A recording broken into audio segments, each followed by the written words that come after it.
Welcome to my analysis video on Chopin's first Prelude in C major.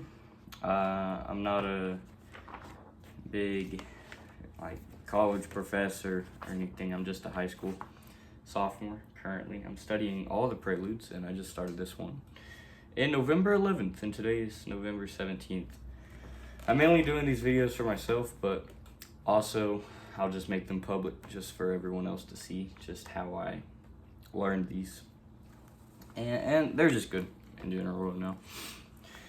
So I have the Polish National Chopin editions, which give a very specific way to play the preludes. And they're your text, which means that they're Chopin's original markings, and that's what I'm following here. So let's see what they said about this first prelude. The basic right-hand rhythmical figure composed of two triplets of semiquavers seemed to suggest an accent on the first note of the second triplet in each bar, while a variant of the grouping quintuplet in bars 18 through 20, 23, 25, and 26 would rather suggest melodic stress on the first note of the quintuplet. The subtle but discernible interplay between these two accents may be an important element in the expression of the entire prelude. Let's go ahead and take a look at what they're talking about here. We have a very strict melody.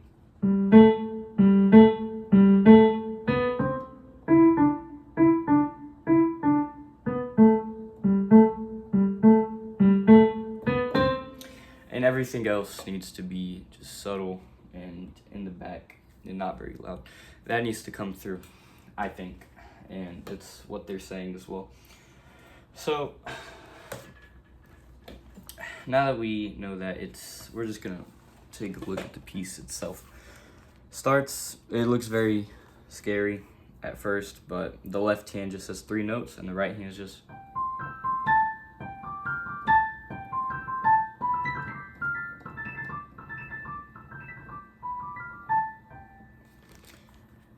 when you do it, you're supposed to practice hands separately and then add them on later so you don't get very terrified. I would recommend putting it in measures of 4 because that's how each phrase goes. 4 measures at a time. So we always have the 16th rest in the beginning leading up to the first 18 measures or so, which you wanna put an emphasis on that. You should not play there. That note should always be coming through, and that's a strong bass line, I think. And then you hear the melody and the thumb. This is an exercise of your thumb. Right around, it gets a little confusing in here for the first week or so that you've been practicing it, because I've only been playing this for 4 or 5 days, so it does get a little weird in your left hand sometimes. There's some uneven stretches, but a lot of repetition. I think hands separately at first. Then we go to quintuplets here, and this part, it says stretto. I don't speak French, so I'm not sure, but what I wrote was accelerate and push, which I might have the same connotation. I'll look it up after this video and then put it in the comment section. But yeah, quintuplets up there, and then it finally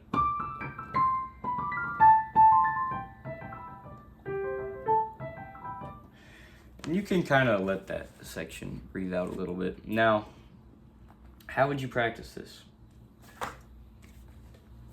What works for me to be able to play it in 4 or 5 days like that is to go hands separately, 4 measures at a time. And you have to keep the thumb held down. Just make sure you're always keeping the thumb held down there. And then up to the A. So it sound like off, off, off, off.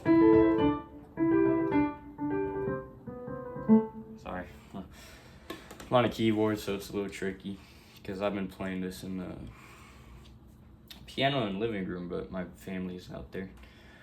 Now for the left hand, it's pretty straightforward. You want to learn both of these parts to heart, I think would be the best way to do it. And when you're putting them together,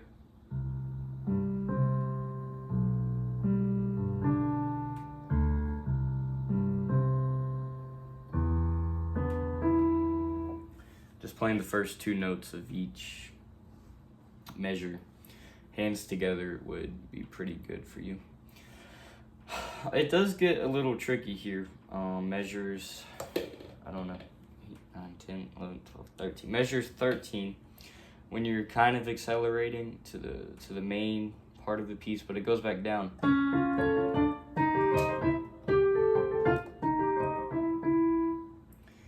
That part can get a little tricky, so you just want to be able to play it. You just got to learn it really well, internalize it in you, and then add the left hand in very slowly. And over time, like after 2 or 3 days, you sleep on it, and it'll all make sense when you can finally put it together.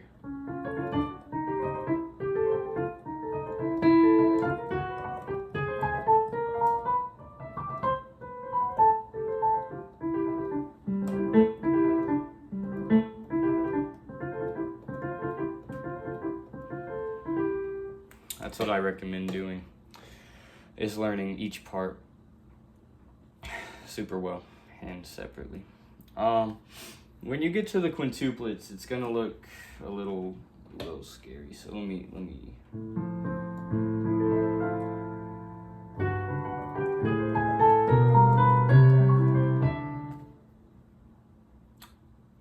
Whoops, let me restart that.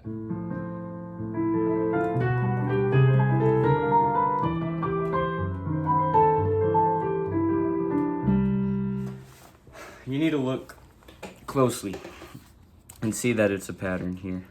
So this just goes up a whole step, that to that. You're gonna stay on G in the left hand for the next 3 measures. It's pretty easy, and then your bottom 2, your other left hand notes are also gonna keep going up half steps. In the right hand, it may get a little crowded from those 4. But really, if you look at it, you're just going in the middle. You're going from A to B to C to D. You're just going up the white keys, just like that.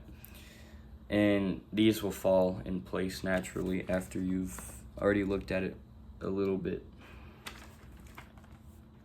And as I get more experience, kind of like understanding how to speak my thoughts to you guys and make it make a lot of sense, it'll come later on. But I'm just learning it, and this is just like some analysis. But I'm just make the video public, just I don't know, just because if I learn all of them, then I'll just come back and remember, well, that dude didn't know what he was talking about. But yeah, that's about it.